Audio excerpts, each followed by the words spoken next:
Comment below if you've ever had a reunion that changed everything. Don't forget to subscribe to our channel for more stories like this.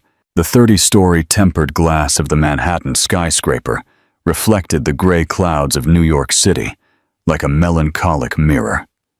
Ethan Davies adjusted his navy blue tie for the third time in 5 minutes, a nervous habit he had developed in the past months of his crumbling marriage. At 34, he bore the weight of a financial empire on his shoulders and a personal life in ruins. The secretary knocked on the door with professional discretion. "Mr. Davies, the representatives from the Green Earth NGO have arrived for the 3 o'clock meeting." Ethan nodded without taking his eyes off the city that stretched out like a labyrinth of concrete and interrupted dreams. Another unfounded accusation, he thought. Another legal battle that would cost time and resources to prove the company's innocence. He was tired of fighting shadows. The door opened with an almost inaudible sound, and Ethan turned slowly, preparing the corporate smile he had used during so many negotiations. But the smile died on his lips before it was born. Clara Stanton, 7 years. 7 years of silence, of unanswered questions, of sleepless nights searching for clues as to why she had simply vanished from his life like smoke dissolving into the air. And there she was, in an impeccable black pantsuit, her brown hair pulled back in an elegant bun, carrying a leather portfolio and an expression he knew well. Determination, masking vulnerability. Time seemed to stretch like a rubber band about to snap. Ethan felt his heart race in a way it hadn't since the last time he had seen her. "Ethan." Her voice was deeper, more controlled, professional. "Mr. Davies." "Clara." He could only whisper the name as if it were a forgotten prayer returning to his memory. The other members of the NGO entered behind her, a middle-aged man with a gray beard and a young woman with glasses. But Ethan didn't see them.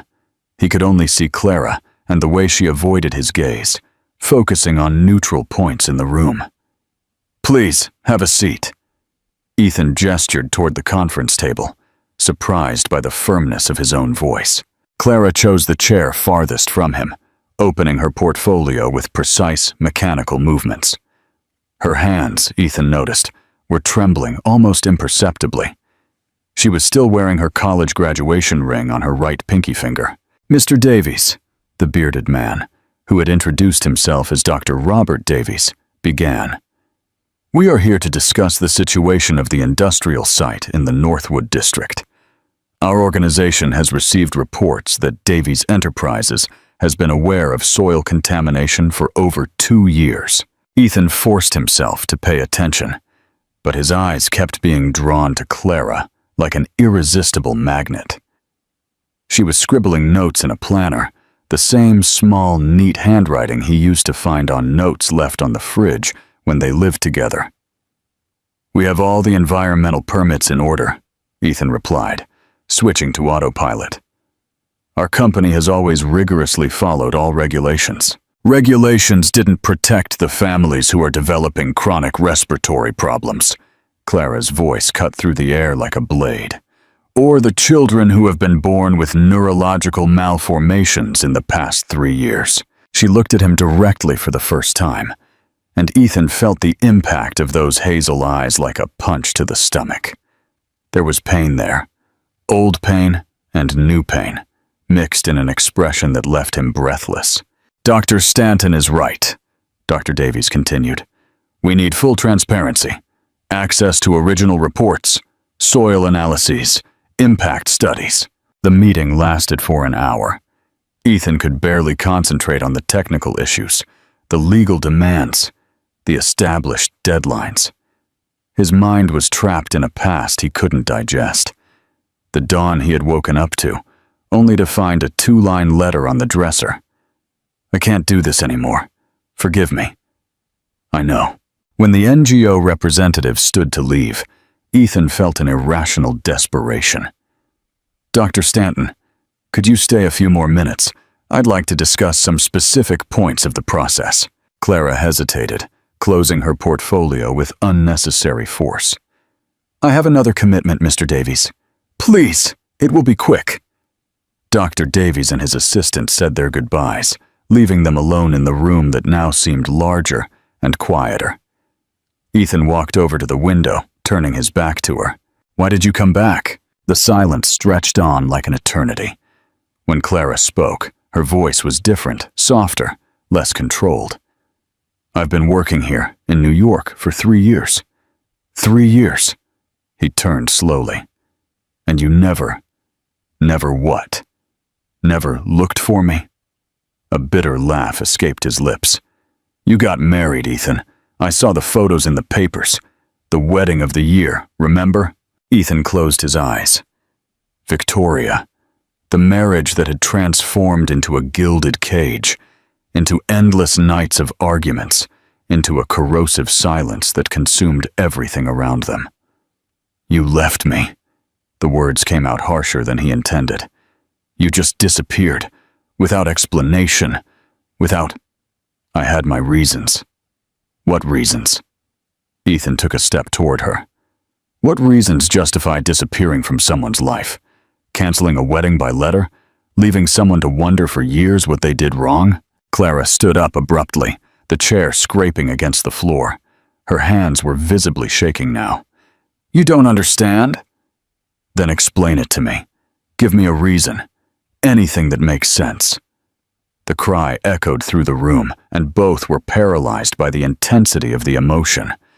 Ethan ran a hand through his hair, trying to compose himself. "I'm sorry. I shouldn't have. I was pregnant." The words fell like stones into a silent lake. Ethan felt the world shift beneath his feet. "What?" Clara took a deep breath, as if preparing to dive into deep water. "When I found out I was pregnant, my father was diagnosed with early-onset Alzheimer's. I was 25, Ethan. My mother had died tragically when I was 16. I had no family, no support system, and you were building your company, your dreams. I couldn't. You were pregnant with my child." His voice was hoarse, incredulous. "Children," Clara corrected, tears finally escaping. "Twins." The world stopped. Ethan felt his legs give way, and he leaned on the table. Where are they?" "Mia and Leo. They're 7.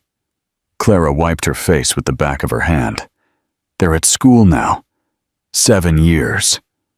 Ethan repeated the words as if they were in a foreign language. "I have 7-year-old kids. Ethan, Where are they?" He moved toward her, stopping a few inches away, his eyes glowing with a mixture of anger and desperation. "I want to see them. Now." "It doesn't work that way." "How does it work then?" Ethan practically screamed. "You decide on your own when I can meet my own children?" Clara backed away, but didn't lower her eyes. "They don't know you exist, Ethan. To them, you're just a man who couldn't stay. I can't just show up with you and say, 'This is your father.'" "You stole my children!" The accusation came out low, but filled with pain. 7 years, Clara. 7 years of first steps, first words, birthdays. You stole all of that from me. I was protecting them. From what? What were you protecting us from?" Clara looked away. "From me. From my family. From the genetics I carry." Ethan frowned, confused. "What genetics?" "Mosaic Turner syndrome." The words came out like a painful confession, a rare condition that can affect neurological development. "I found out when I was pregnant. There is a chance of transmission to the children. I couldn't put that responsibility on you. So you decided to bear it alone. I had no choice." "Yes, you did." Ethan slammed his fist on the table. "You could have trusted me. You could have told me. We were partners, Clara. Engaged. We were going to get married, remember?" Clara sobbed, all professional composure finally breaking. "I was scared. My father was wasting away every day, no longer recognizing my face. My mother died tragically when I needed her most. I couldn't risk you abandoning me, too. It was easier to leave first." Ethan stood in silence for a long moment, processing all the information. When he spoke again, his voice was quieter, but loaded with a deep sadness. "You didn't even give me the chance to choose to stay. I loved you." He looked into her eyes. "I loved you more than any dream, more than any company, and you knew it." Clara shook her head, tears now falling freely. "I loved you too. That's why I left." They stood there, separated by feet of distance and years of resentment, but united by a shared pain that neither of them knew how to heal. "The kids' medical exams?" Ethan asked, his voice hesitant. "How are they?" "Leo is fine, perfectly healthy. But Mia..." Clara took a deep breath. "She shows some neurological symptoms. We're still investigating. That's why I came back to New York. The best specialists are here." Ethan felt a knot in his chest. A daughter he didn't know, possibly ill, needing care he didn't even know he was supposed to offer. "I want to help." "Ethan, please." He moved closer to her, stopping a few inches away. "Don't ask me to pretend I don't know they exist. Don't ask me to keep living as if I don't have children." Clara looked at him for a long moment, and Ethan saw in those eyes the same love that had sustained him for years, mixed with fear and hesitation. "They're going to have a lot of questions. I have answers. They might not accept you immediately. I can wait." Clara closed her eyes, and Ethan knew an internal battle was being fought there. When she opened them again, there was a fragile but determined resolution. "They get home from school at 5. There's a park near our apartment where they usually play." She hesitated. Can you show up as if it's a coincidence, like an acquaintance of mine? Let me prepare the ground." Ethan nodded, his heart beating so hard he was sure she could hear it. "Where?" Clara scribbled an address on a piece of paper and handed it to him. Their fingers touched briefly, and Ethan felt the same electricity from years ago. "Ethan," she hesitated at the door. "I'm so sorry for everything.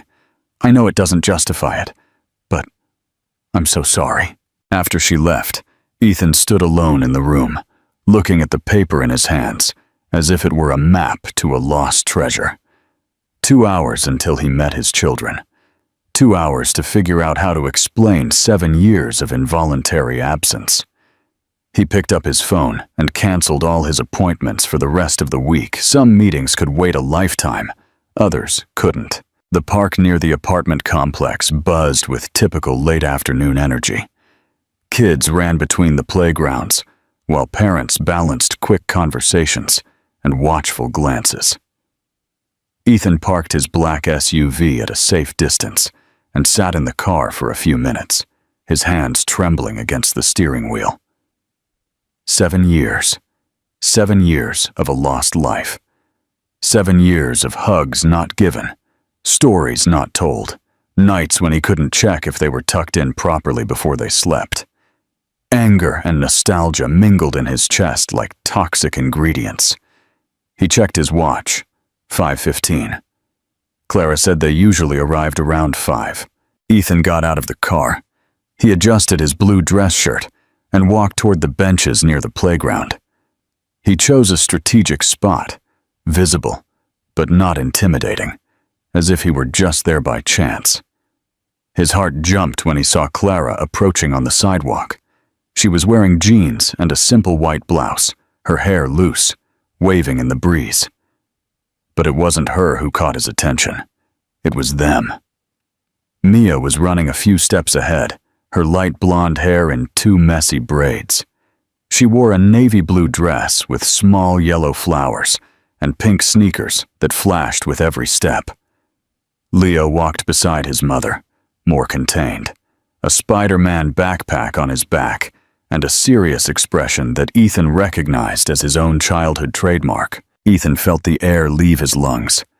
They were beautiful, perfectly, devastatingly beautiful, and there was something in both their eyes, that specific grayish-blue hue, that left no doubt about his paternity. Mom, can I go on the slide? Mia's voice was high-pitched, full of life. You can, honey, but stay where I can see you.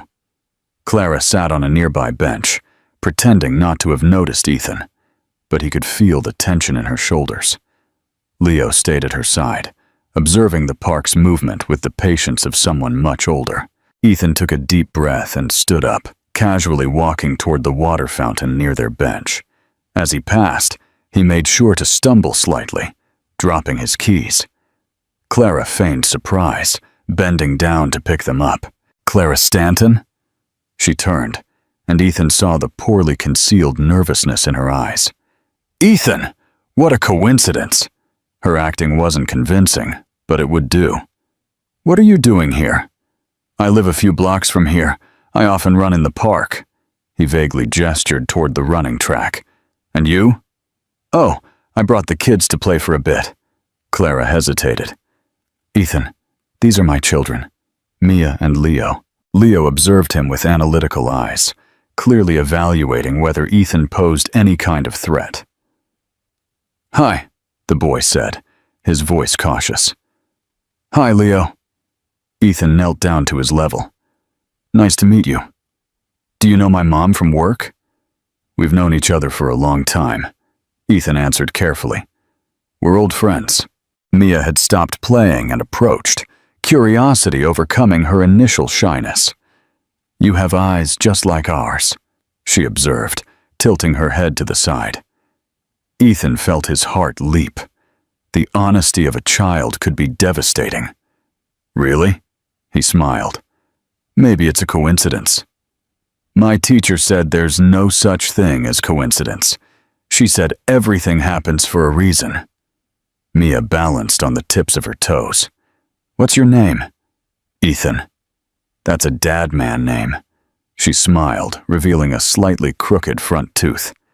Do you want to see how I can go down the slide head first? Clara quickly stood up. Mia, don't do that. It's dangerous. But Mom, maybe you could show me how you go down normally first, Ethan suggested. I bet you're very brave. Mia beamed and ran back to the playground.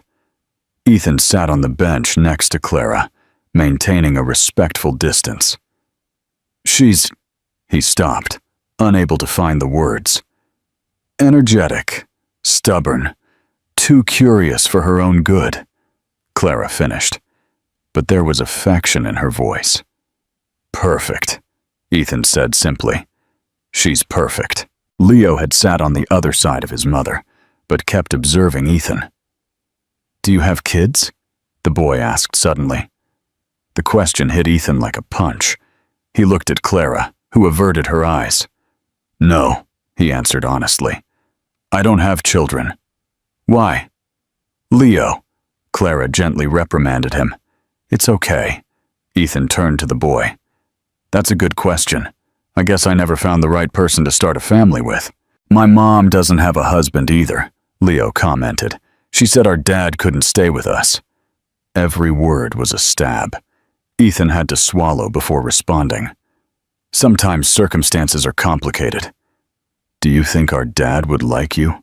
Leo asked, and there was a vulnerability in his voice that broke Ethan's heart. I'm sure he would love you more than anything in the world, Ethan responded, his voice choked with emotion. Just like any father would love children so special. Leo smiled for the first time, a small but genuine smile. Do you want to see my drawing? He opened his backpack and took out a notebook. I drew a dragon at school today. Ethan took the notebook with careful hands, as if holding something precious. The drawing showed a dark green dragon with golden wings, breathing fire at a castle. That's incredible. You have a lot of talent. Mia draws better than me, Leo admitted. She draws people. I only know how to do dragons and cars. Dragons and cars are cool subjects, Ethan said seriously. Do you like cars? Leo's eyes lit up. I do, especially sports cars. My mom said that when I'm big I can have one, if I work hard. That's a good plan, Ethan smiled. What's your favorite? Ferrari, red. Leo replied without hesitation. What about you? Do you have a car? I have a few, Ethan admitted. Maybe one day I can show you. Really? Leo perked up, but soon looked at his mother. If Mom lets me, of course. Clara was tense. Ethan could feel it. The situation was getting out of hand, and he knew he needed to back off. Look, you two. Mia came running back, her cheeks flushed with excitement. I made a friend. Her name is Julia, and she has a dog named Popcorn. That's great, honey, Clara replied, checking her watch. But it's getting late. We need to go home. Already? Mia pouted. 5 more minutes? 5 more minutes, please. Ethan can stay to watch me go down the slide properly. Ethan looked at Clara, who hesitated. I think your mom is right. It's getting dark. Are you going to come back here other times? Leo asked. Well, I run here a few times a week. We come here every Tuesday and Thursday, Mia informed him, and on Saturdays too when we don't have other things to do. Mia, Clara reprimanded her. We don't need to tell everyone our schedule. But he's not everyone, Mom. He's your friend.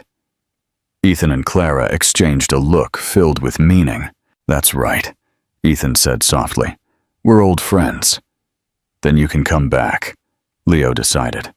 Friends can come back. During the walk to the car, Mia skipped beside Ethan, chattering about school, about the teacher who had purple hair, about the cat that showed up in their yard. Ethan, she said suddenly, stopping. Are you sad? The question took him by surprise. Why do you ask that? Your eyes get sad sometimes, just like Mom's when she thinks I'm not looking. Ethan knelt down to her level. Sometimes adults get sad about things from the past, but being here with you makes me happy. Then you should come more often, so you're not sad. The innocence in her voice almost made him cry right there. Maybe I will. When they got to Clara's car, a white Honda Civic with a few scratches, Leo hesitated before getting in. Ethan? Yes. Thanks for not leaving when Mia was chattering. A lot of people get annoyed. I loved talking with both of you. Leo smiled again and got in the car. Mia waved her hand energetically from the window as they drove away. Ethan stood on the sidewalk until the car disappeared, feeling as if a part of him had been torn away. They were his children, who didn't know who he was, who had grown up without him, who were perfect and wonderful and were inches away, but completely out of reach. He took out his cell phone and dialed Clara's number. Hello? They're incredible! Silence on the other end of the line. Ethan! No, let me talk. His voice trembled. They're incredible, Clara. Smart, loving, curious. And I lost it all. All the important moments. All the little everyday miracles. I lost it all. I know. Her voice was choked. I know, and I'm sorry. How do you do it? He asked. How do you manage to raise them alone? It's overwhelming. Some days are harder than others, Clara sighed. Especially with Mia. She has episodes, intense headaches, mental confusion. The doctors are still investigating. Ethan's stomach tightened. How can I help? Ethan, we talked about this. They liked me, Clara. Didn't you see? Mia invited me to come back. Leo shared his drawing. They need a father figure, even if they don't know I'm their father yet. A long pause. You have to understand one thing, Clara finally said. If you enter their lives, you can't give up. You can't decide it's too hard and leave. They've suffered enough. I'm not going anywhere. How can I be sure? Because I love them, Ethan replied without hesitation. I met them 2 hours ago, and I already love them more than I knew it was possible to love someone. Imagine after a lifetime. Another silence. Tuesday? Clara finally said. You can come on our Tuesday, But slowly, Ethan. They need to get used to you first. Thank you. He closed his eyes in relief. Thank you for giving me this chance. When he hung up the phone, Ethan sat in the driver's seat and allowed himself to cry for the first time in years. He cried for the loss, for the nostalgia, for the instant and overwhelming love he felt for two children he barely knew, but who were, indisputably, the most important thing that had ever happened in his life. Tuesday couldn't come soon enough. 3 months later, Clara's apartment had been transformed into something completely different from what it was before Ethan's return. The walls, once sober and neutral, decorated only with diplomas and abstract paintings, now displayed a colorful and chaotic gallery of children's drawings. Dark green dragons from Leo competed for space with portraits of the family made by Mia, where everyone appeared holding hands under a smiling yellow-orange sun. On the refrigerator, colorful animal-shaped magnets held a growing collection of memories. Photos from the park taken with Ethan's cell phone, reminders of medical appointments written in Clara's neat handwriting, report cards with golden stars, and a special note written in a child's still hesitant handwriting. Ethan is our special friend, and he makes Mom smile. Below, in Leo's firmer hand, was written, he makes us smile too. Ethan had become a constant and expected presence on Tuesdays and Thursdays, and on Saturdays, when he didn't have urgent company commitments. What began as casual and carefully orchestrated meetings in the park had naturally evolved into entire afternoons at Clara's apartment. Dedicated help with homework, dinners that stretched on until the children fell asleep on the living room sofa, still clinging to the storybooks he read in different voices for each character. Leo had officially adopted him as a confidant for all matters of men, sports cars he saw on the street, and dreamed of driving when he grew up, football teams and their incomprehensible statistics, and mainly the deep and seemingly insoluble mysteries of the female universe, represented by his sister Mia and his mother Clara. Mia, for her part, had included him in all her sacred and non-negotiable rituals, the careful choice of the bedtime story, which varied between brave princesses and intrepid adventurers, the detailed technical evaluation of each of her drawings, and the daily consultations on what clothes made her look prettier than a real princess, but not those silly ones who wait for a prince. Clara watched all this transformation with a heart constantly divided between the deepest gratitude and a fear that gnawed at her from within. Every genuine laugh from the children with Ethan was simultaneously a blessing that warmed her soul, and a punishment that reminded her of everything she had denied them for 7 long years. How to explain to 2 innocent children that this man they loved with a growing naturalness, who treated them with instinctive paternal affection, who knew their quirks and fears as if he had always been present, was in reality the father they thought they had lost forever before they even knew him?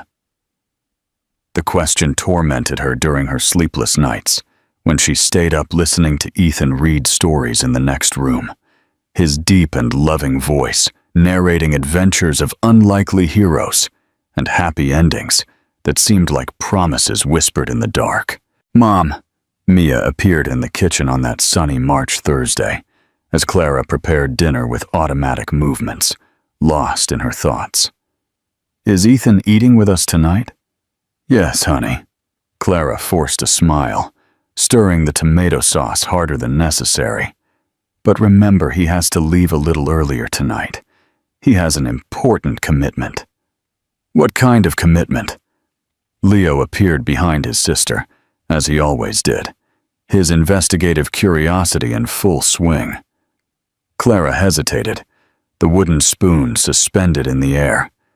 She couldn't say that Ethan was meeting with his lawyers to finalize the last details of his divorce from Victoria, a process that had been dragging on for months amid increasingly absurd accusations against him and a growing emotional instability that left everyone around her treading carefully. "Work stuff, Leo. Boring adult things." "He works a lot," Mia observed, thoughtfully nibbling on a carrot she had stolen from the salad. "Just like you, Mom. You two work a lot." "Adults sometimes need to work hard to take care of the people they love," Clara explained, hoping the answer was sufficient. "Does Ethan love us?" Mia's question was asked with the disconcerting naturalness of someone asking about the weather or the color of the sky. Clara almost dropped the pot. The question hit her like a punch to the stomach, not because of the surprise, but because of the absolute certainty of the answer she couldn't give. "Why do you ask that, honey?" "Because he looks at us the same way you do." Mia tilted her head to the side, as she did when she was processing something important. "With that look of protection, you know, like when you worry when I'm sick or when Leo is sad. And yesterday I dreamed he was our real dad. It was a really nice dream." Leo rolled his eyes with the typical impatience of an older brother. "Mia, you dream the craziest things. Last week you dreamed you were a mermaid and could breathe underwater." "But this dream was different," Mia insisted, her eyes shining with a conviction that scared Clara. "It was like in the movies. He picked us up from school every day. He played with us in the yard at home. He slept here at our house. He ate breakfast with us. It was like we were a real family." "We are a real family," Clara said quickly. "The three of us. We're a complete family." "I know, Mom." Mia smiled with exaggerated patience. "But in the dream, we were an even more complete family, with a dad and a mom and kids, like my friends' families at school." Leo fell silent for a moment, and Clara realized with a knot in her heart that he also thought about it, even if he didn't verbalize it like his sister. "Mia." Clara knelt down to her daughter's level, her hands still trembling slightly. "What do you feel when you're with Ethan?" "Safety." The answer came without hesitation, as if it were the most obvious thing in the world. "Like when you hug me after a nightmare. Like nothing bad could ever happen to me. Like he's able to fight any monster to protect me." Leo nodded silently, and Clara realized with a knot in her heart that he felt exactly the same. Her children had found in Ethan something that she herself had not even perceived they were looking for. The father figure that completed the emotional puzzle of their lives. The doorbell rang, interrupting the meaningful moment. Mia ran to open it as she always did, followed by Leo, who automatically took on his role as the more cautious protector. Clara heard the children's joyful exclamations and Ethan's deep voice, responding with equal enthusiasm and genuine affection. "I brought you a surprise," Ethan announced when they came into the kitchen, carrying a mysterious bag. "What surprise? What surprise?" Mia jumped impatiently, trying to peek inside the bag. Ethan showed them a small box with colorful tickets. "Tickets to the movies. There's a new Spider-Man movie, and I thought we could go on Saturday. If your mom lets you, of course." "We can, Mom. Please, please, please." Mia clasped her hands in dramatic pleading.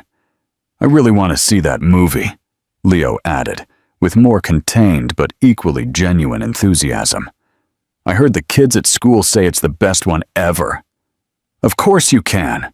Clara smiled, but Ethan noticed the familiar tension in her shoulders, the way she avoided looking at him directly. "It's going to be fun." During dinner, the children chattered animatedly about the movie they were going to see, about their friends from school and their latest mischief, about the science project Leo was developing with the dedication of a little scientist. Ethan participated in the conversation with a naturalness that seemed to have been born with him, asking smart questions that showed genuine interest, laughing at their childish jokes as if they were the funniest things in the world, helping Mia cut her meat with infinite patience. Clara watched him discreetly, as she did every night. He was a natural father, effortless and without pretense, patient with Mia's endless mischief, attentive to Leo's silent needs, who preferred to show affection through small gestures, affectionate without being permissive, present without being suffocating. Everything she had dreamed he would be if he had had the chance to be a father from the beginning. "Ethan," Leo said suddenly, in the middle of their dessert of flan. "Are you married?" The question took everyone by surprise. Ethan almost choked on his flan, and Clara felt the blood freeze in her veins. "Why do you ask that, Leo?" "Just curious." Leo shrugged with studied casualness. "You never talk about your family, and you wear a wedding ring." Ethan looked at his own hand, where the white gold ring still shone. He still wore it more out of automatic habit than for any emotional meaning it might have. "I'm getting divorced," he answered with careful honesty. "Sometimes marriages don't work out, even if people try very hard." "Is it sad?" Mia asked, with the devastating sincerity that only children possess. "A little." Ethan considered the answer. "But it's also a relief when two people realize they can no longer make each other happy, no matter how hard they try." "And is that why you stay here with us?" Leo continued his meticulous investigation. "Because you're lonely?" "No." Ethan looked directly at each of them. "I stay here with you because it's where I want to be, because you make me happy in a way I didn't even know was possible." "Are you going to get married again?" Leo persisted with the determination of a little detective. Ethan looked directly at Clara, who was too focused on her flan. "Maybe, if I find the right person." "How will you know she's the right person?" Mia leaned forward, intensely interested in the topic. "I think you know it when you look at her and you feel like you've come home." His voice became softer, more intimate. "When you can't imagine a single day of your life without her, when she makes you want to be a better person just to be worthy of her love."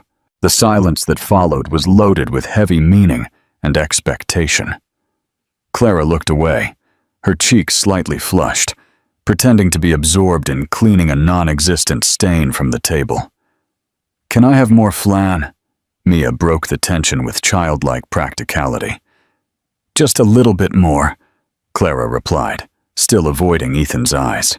Later, after the children went to bed following the elaborate ritual of brushing their teeth, choosing pajamas, and listening to another story, this time about a dragon who discovered he was a vegetarian, Clara and Ethan stayed on the small apartment balcony, drinking coffee and watching the lights of New York City, which stretched to the horizon like an ocean of earthly stars. "They asked a lot of questions today," Clara commented, breaking the comfortable silence. "Kids are naturally curious. It's part of their normal development." "Ethan," she hesitated, her hands gripping the coffee cup as if it were an anchor. "I think it's time to tell them the truth." Ethan turned to her completely, surprised by the sudden declaration. "Are you sure? I thought you wanted to wait longer." "They're getting very attached to you, and you to them." Clara sighed deeply. "What if something goes wrong? If for some reason you have to leave suddenly?" "I told you I'm not going anywhere, Clara." "I know, but life is unpredictable, and besides," she paused, "they deserve to know who you really are, especially because of Mia's medical situation." Mia's most recent tests had revealed some subtle but worrying neurological alterations that required constant and specialized medical follow-up. The neurologists needed a complete paternal family history to define the best treatment protocol and fully understand her clinical picture. "How do you want to do it?" Ethan asked, his voice filled with a mix of anxiety and anticipation. "I don't know," Clara laughed without humor, a bitter sound that cut through the night. "How do you explain to two 7-year-old children that you lied to them for their entire lives? How do you ask for forgiveness for stealing their right to know their own father? You didn't lie, Clara. You protected them in the only way you knew how at the time. in the same way I was protected when I found out they existed. The irony in his voice was clear and painful. Protection through omission and silence never works for long, Ethan. The truth always finds a way to come to light. Ethan was silent, acknowledging that she was absolutely right. Protection through silence was an illusion that always ended up causing more pain than relief. How about this weekend? He suggested carefully. After the movie, when they're relaxed and happy, we can take them somewhere special and talk calmly. Where? I know a perfect place. Ethan smiled with a nostalgic sadness. A country house upstate that I used to go to with my father when I was a kid, and we needed to have important conversations. It's quiet, beautiful, surrounded by nature. A place where important conversations happen naturally. Clara nodded slowly, fear and determination fighting in her chest. Okay, then this weekend, after the movie. Everything is going to be all right, Ethan said, but his own voice carried uncertainty. How can you be so sure? Because they already love us as a family. The truth will only make official what we all already know in our hearts. Like this video if you believe in second chances, and share your favorite part of the story in the comments below. The day that changed everything. Friday arrived with a heavy, cloudy sky, loaded with a humidity that seemed to presage a storm. Clara woke up with a strange and persistent feeling in her stomach, as if something bad was approaching on the horizon. A maternal intuition that left her uneasy for no apparent reason. Mia woke up in a bad mood and with a throbbing headache. Symptoms that had become more frequent and worrying in recent weeks, leaving Clara constantly alert to any signs of worsening. I don't want to go to school today, she complained during breakfast, pushing her plate of fruit away with complete disinterest. You have to go, honey. Clara tried to keep her voice calm and patient. Today is the day of your presentation about marine animals. You worked so hard on it, remember? I don't care about stupid marine animals anymore. Mia made an exaggerated pout. My head hurts so much, and I just want to stay in bed. Leo watched his sister with the growing concern that had become his trademark in recent weeks. He had developed an almost paternal protective instinct in relation to Mia, as if he intuitively felt that she was more fragile and needed extra care. Do you want me to stay with you at school today? He offered seriously. I can ask Mrs. Peterson to let me watch your presentation in the other class. You have your own class, Leo, Clara said gently, touched by her son's dedication. And your own math presentation. But I take care of Mia. It's my job to take care of her. The simple and responsibility-laden phrase broke Clara's heart. Leo, at 7 years old, already carried the emotional weight of being the older brother, the designated protector, the one responsible for a safety that should be exclusively for adults. I know you take care of her, honey, and I'm very proud of that. But Mia will be fine at school, and afterward, you'll go to Mrs. Jenkins's house as always, where you can take care of each other. Mrs. Jenkins was the elderly neighbor from the next apartment who looked after the children during the few crucial hours between the end of school and Clara's arrival from work. A sweet and maternal woman, whom the children had spontaneously adopted as an honorary grandmother, and who treated them both with the affection of someone who never had their own grandchildren to spoil. The day passed with the tense normalcy of ordinary days. Clara concentrated on preparing for an important hearing on Monday. Ethan dealt with the last bureaucratic procedures of his divorce, and the children followed their school routines apparently without problems. Until 3 in the afternoon, when Clara's phone rang with the shrill urgency of emergencies. Dr. Stanton. Mrs. Jenkins's voice was visibly altered, filled with a concern that made Clara's blood run cold instantly. Leo didn't come home. What do you mean he didn't come home? Clara felt the world move under her feet. What do you mean by that? Mia came home normally at 2:30 with the school bus as always, but Leo didn't come with her. Mrs. Jenkins spoke quickly, clearly nervous. Mia said he stayed at school to finish an important project, but it seemed strange to me that he hadn't warned me. I called the school and spoke with the principal. She said Leo left at the normal time, along with all the other children. Clara was already grabbing her purse and running to the elevator, her heart beating so hard she could hear it in her ears. Mrs. Jenkins, stay with Mia at home. Lock the door and don't let her go out for anything in the world. I'm going to look for Leo right now. The next 2 hours were the longest and most agonizing in Clara's life. She meticulously retraced the entire route between the school and Mrs. Jenkins's house, not once, not twice, but 5 times, checking every side street, every alley, every place where a 7-year-old could have stopped or gotten lost. She checked the park where they used to play, searching every playground, every bench, every tree where Leo might be hiding.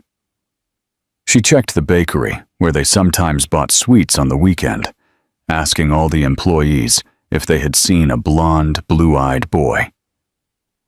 She ran to the public library that Leo loved to visit, hoping to find him lost among the shelves of children's books. Nothing. Absolutely nothing. With every minute that passed, the desperation grew like a hungry beast devouring her sanity. Clara called all the parents of Leo's friends she could remember, the school 3 times, hospitals in the region asking about lost children. At 5:30 in the afternoon, with her hands trembling so much she could barely dial, she called Ethan. Leo disappeared.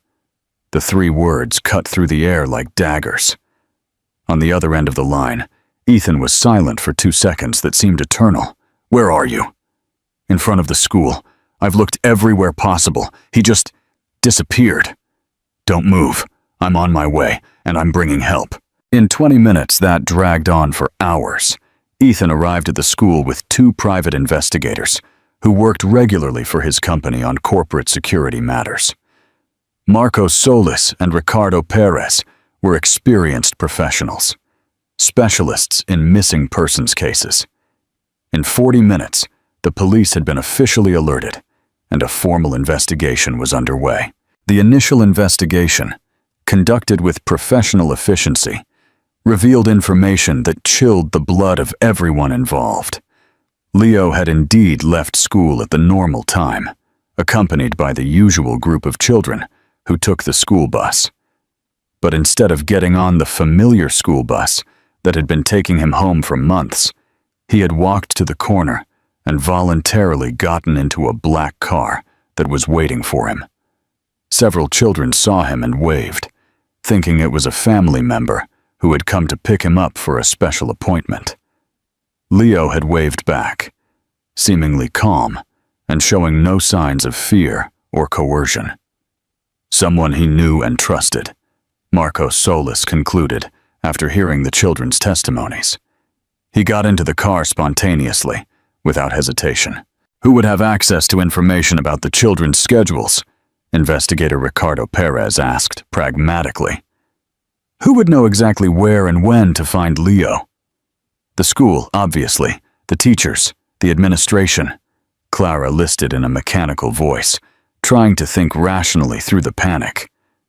Some parents of his friends, and the people closest to our family. Ethan, Mrs. Jenkins, my work colleagues, and your service staff, Mr. Davies. Marcos turned to Ethan with focused attention. Employees, chauffeurs, security guards, people who work at your home? Ethan frowned, confused by the direction of the question. I don't have employees who have direct contact with the kids. They never came to my house. They never met my staff personally. But do some people know about their existence? Some, yes. Ethan began to turn pale as he connected the dots. My secretary, my chauffeur, my personal lawyer, and... He stopped abruptly. Mrs. Jenkins. Who is Mrs. Jenkins? The housekeeper at the house where I lived with my ex-wife. Ethan was visibly disturbed now. She's worked for our family for 15 years. She knows all the details of our personal life. And in recent months, since I started spending time with Clara and the kids, I mentioned that I was visiting, that I was spending time with some special children. You need to talk to her immediately. Marcos was direct and urgent. Ethan took his cell phone with visibly trembling hands and dialed the house number. The phone rang 4, 5, 6 times before going to voicemail.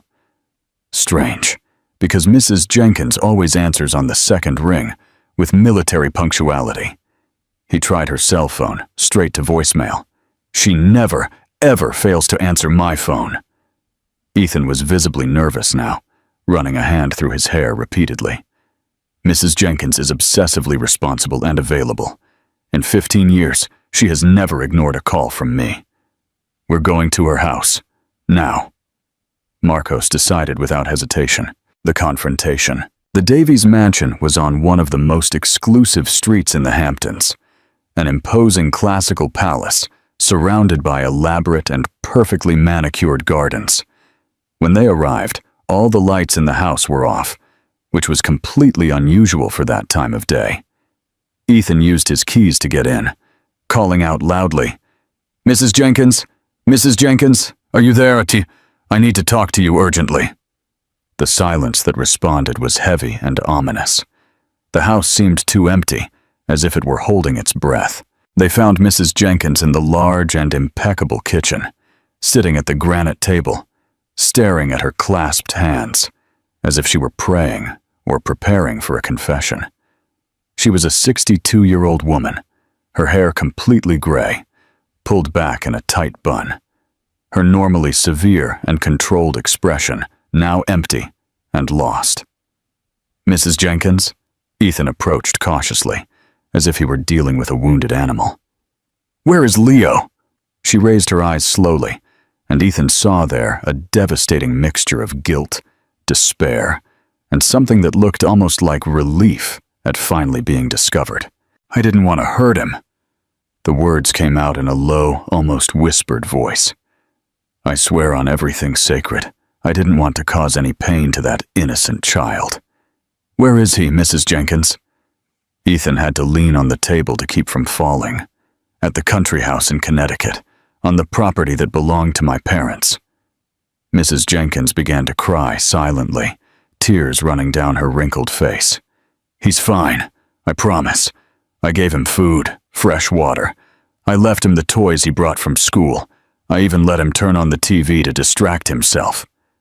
Ethan felt the world spin around him. "Why, Mrs. Jenkins? In the name of God, why did you do this?" "Because she ruined everything." The answer exploded from her, like a volcano of months of repressed rage.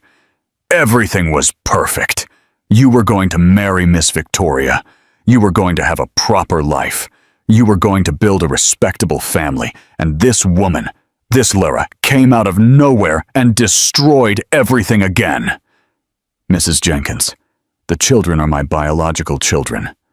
"They're not." She shook her head violently, refusing to accept reality. "You don't have children. You have a legitimate wife. You have social responsibilities. You have a respectable man to take care of. That woman is lying. She's taking advantage of your kindness. She's trying to destroy everything you built." Ethan realized with growing horror that he was dealing with someone who had completely lost touch with reality. Someone whose sick devotion had turned into destructive obsession. "What's the exact address of the country house?" Marcos intervened, pragmatic and focused on what was essential. "Route 20, number 847, near the old mill. It's after the bend with the abandoned church on a dirt road. The house is blue with white windows." They left immediately. The trip to Connecticut took 55 minutes that felt like 5 eternal hours. Clara was crying silently in the back seat. Ethan was holding her hand with desperate strength, and they were both praying to find Leo unharmed and without serious psychological trauma. On the way, Ethan called his lawyer and the family doctor, arranging all the assistance Leo might need. He also contacted a child psychologist specialized in trauma to be available as soon as necessary. The reunion. The country house was a small and isolated property, with a simple but well-maintained house, painted light blue with white details on the windows and doors. When they arrived, they saw a light on in the window of what appeared to be a back room. Ethan didn't wait for the investigators. He ran to the front door and started banging. "Leo! Leo! Are you there? It's Ethan!" From inside the house, they heard a cry of relief and joy. "Ethan! Ethan! I'm here! I'm in here!" Ethan tried the doorknob. Locked. Marcos appeared with a screwdriver and quickly forced the simple lock. Leo was in the back room, sitting on a single bed with a floral quilt, looking through a children's storybook. When he saw Ethan in the doorway, his eyes filled with tears of pure relief, and he ran directly into the arms of the man he considered his personal hero. "Ethan, I knew you'd find me! I knew it!" He clung to Ethan's neck as if he would never let go again. Ethan held him as if Leo were made of precious crystal, feeling his heart return to its normal rhythm for the first time in hours. "Are you hurt?" he asked, anxiously checking to see if Leo had any visible injuries. "Did she hurt you in any way?" "No, no." Leo shook his head against Ethan's shoulder. "She just said it was a special surprise for you, that you had asked me to stay here for a little while waiting, but it took a very, very long time, and she wouldn't let me call my mom to tell her where I was." Clara arrived a few seconds later, having run from the front of the house and wrapped her son in a desperate and protective embrace. "My love, my boy, I'm sorry. I'm so sorry," she cried openly, checking every inch of him for bruises. "Never again. I promise I'll never let anything happen to you." "Mom, it's okay." Leo consoled her with a maturity that broke her heart. "I knew you'd find me. Ethan once promised he would always protect me, and he kept his promise." The revelation. In the car, on the way back to the city, Leo asked the question that would definitely change the course of their lives. "Ethan, why were you so desperate when I disappeared? Why did you mobilize so many people to look for me?" Ethan looked at Clara through the rearview mirror. She was sitting next to Leo, holding his hand as if it were a talisman against all the evils of the world. Their eyes met in the mirror, and she nodded almost imperceptibly. The moment had come. There was no longer any way to postpone the truth. "Because I love you, Leo, and I couldn't live if something happened to you, just like a father loves a son." The silence stretched for miles of dark highway. Ethan could hear his own heart beating in his ears. "Exactly like a father loves a son," he finally replied, his voice choked with emotion. "It's because you're my real father." Clara closed her eyes, knowing there was no turning back. "Yes," Ethan said with absolute simplicity. "I'm your father, and Mia's too. I've always been, since before you were born." Leo was silent for a long moment, processing the information with the seriousness of someone much older. "I knew it," he finally said, surprising the adults. "I didn't know I knew it, but there was something inside me that recognized you. That's why I like you so much. That's why I feel safe when you're around. That's why you were so desperate when I disappeared." "Are you mad at me for not telling you sooner?" Ethan asked, genuinely concerned about his son's reaction. "No," Leo shook his head thoughtfully. "I'm mad at whoever made you stay away from us for so long. But I'm not mad at you." Clara started to cry again, but this time they were tears of relief and gratitude. Her son had not only forgiven, but had shown an emotional understanding that left her both proud and humbled. "Leo," she said softly, "do you understand that it was my fault? That it was me who didn't tell Ethan you existed?" "Why?" Leo asked with genuine, non-judgmental curiosity. "Because I was scared. Scared that he wouldn't want you. Scared that I wasn't good enough for him. scared that he would get tired of us and abandon us. But he's here now, Leo observed with childlike logic, and he loves us, and you're good enough for anyone, and even if we had problems, he would love us just the same. So the fear was wrong. The simplicity of Leo's conclusion was devastating and liberating at the same time. When they got home, Mia ran to her brother and didn't let him go for several minutes, obsessively checking if he was really okay and in one piece.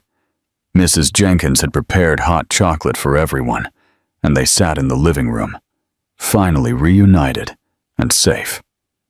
"Mia," Clara said delicately, "Ethan has something very important to tell you." Mia looked at Ethan with her big, trusting eyes, and to everyone's surprise, she smiled as if she already knew what was coming. "You're my dad," she said before he could open his mouth. "Leo told me on the phone on the way home, but I already suspected it." "How did you suspect it?" Ethan asked, genuinely surprised. "You love me just like Mom loves me. With that love that has no explanation, you know." Mia shrugged, as if it were obvious. "And you have the same eyes as me, and the same way of tilting your head when you're thinking. And when I get sick, you make that worried face that only dads make. It was kind of obvious that you were my real dad." Ethan laughed, a mix of relief and admiration for his daughter's extraordinary emotional intelligence. "And you're not mad at me for not telling you sooner?" "No." Mia shook her head decisively. "We understand that sometimes adults do complicated things for reasons that seem right at the time, even if they're wrong. But now you can live with us." Hope shone in her eyes. "Can you be our dad every day, not just on Tuesdays and Thursdays?" Ethan looked at Clara, who nodded slowly.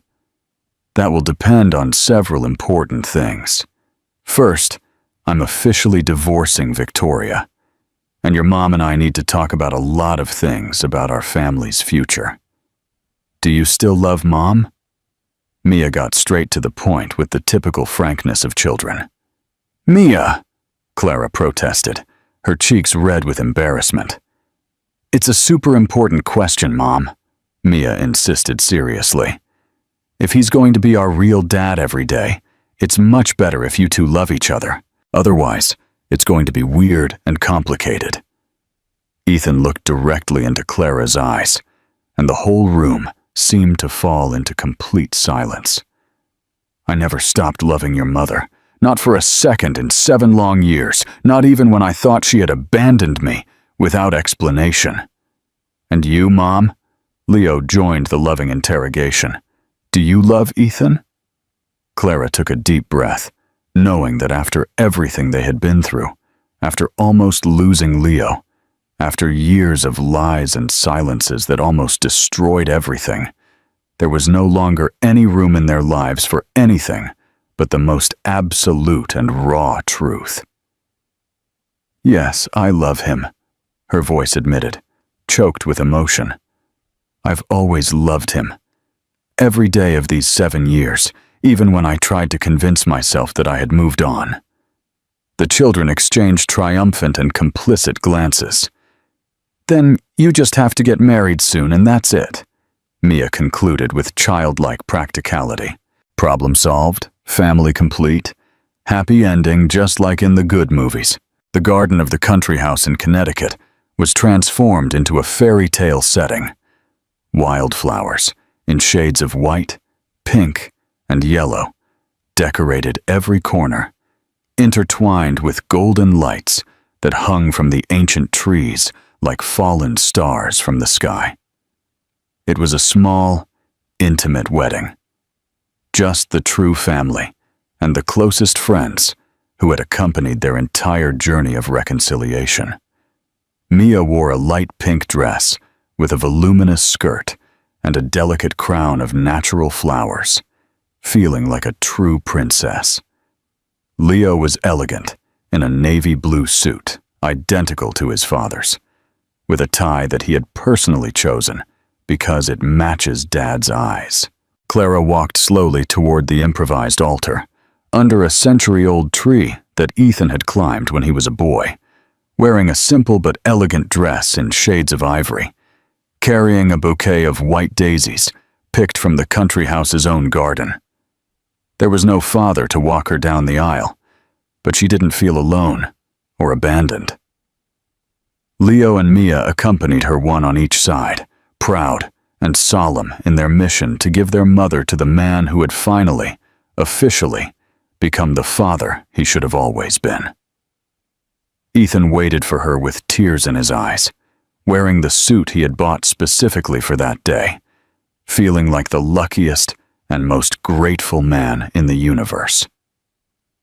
Victoria's divorce had been finalized 3 months earlier, after she was correctly diagnosed with severe bipolar disorder and admitted for intensive treatment at a specialized clinic. Mrs. Jenkins was also receiving adequate psychiatric follow-up, and Ethan had decided, after much thought and consultation with therapists, not to proceed legally, understanding that she needed medical treatment, not legal punishment. The ceremony was conducted by Dr. Robert Davies, a retired judge and family friend who knew the whole complicated story and had been deeply moved by their journey of separation and reunion. "Clara and Ethan," he said, his voice filled with genuine emotion, "you had to travel an extraordinarily long and painful road to get to this moment. You got lost in the labyrinth of fear and found each other again through courage. You hurt each other deeply and healed each other mutually. You loved each other despite the physical and emotional distance, despite the lost time, despite all the circumstances that conspired against you. Today, you are not only getting married, you are making official a family that always existed in the heart, a love that never truly died, a second chance that we all deserve when we fight for it with total dedication." When it came time for the personal vows, Ethan held Clara's hands and spoke directly to her soul, completely ignoring the people around him. "Clara, I spent 7 years believing you had abandoned me because you didn't love me enough. Today, I know you left to protect me, in the same brave way you protected our children all those lonely years.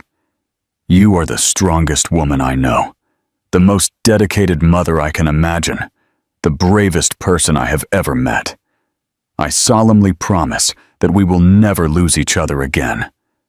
I promise to be the father that Leo and Mia deserve to have, the husband you always dreamed of having, the man our family needs to be complete. I love you with an intensity that scares me. I always loved you, even when it hurt, and I will love you until the last beat of my heart." Clara could barely speak through the tears that ran freely down her face. "Ethan, I made the biggest mistake of my life when I left without explaining my fears. I thought I was freeing you from a burden, but I was only running from the responsibility of trusting our love.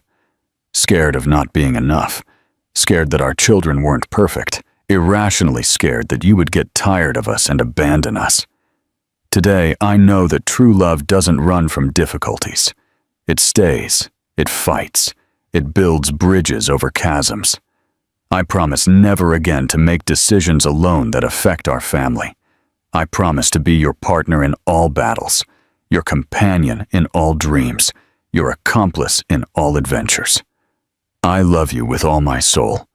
I always loved you, even when I tried to deny it.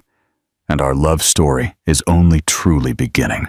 When the judge declared them husband and wife, Leo and Mia shouted, "Hooray!" in unison, and threw rose petals into the air that fell on the couple like a perfumed blessing. It was the complete family, finally reunited, officially sealed.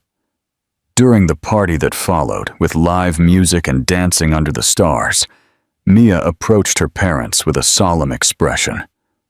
"Can I ask for something special?" she asked.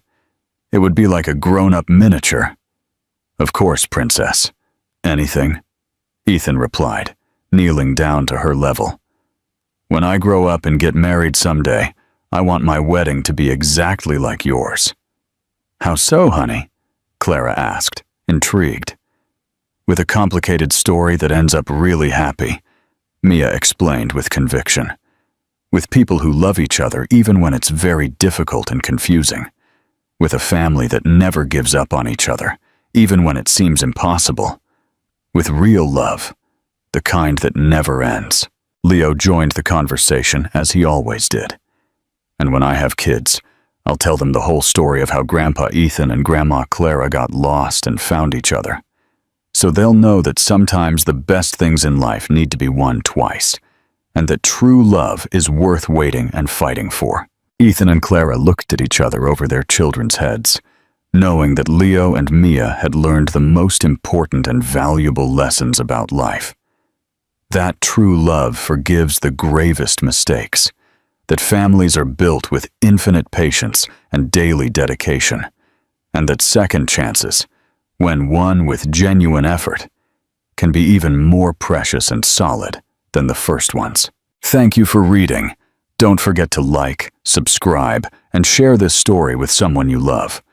Let us know in the comments what your favorite part was and what you learned from this powerful tale of second chances and unconditional love.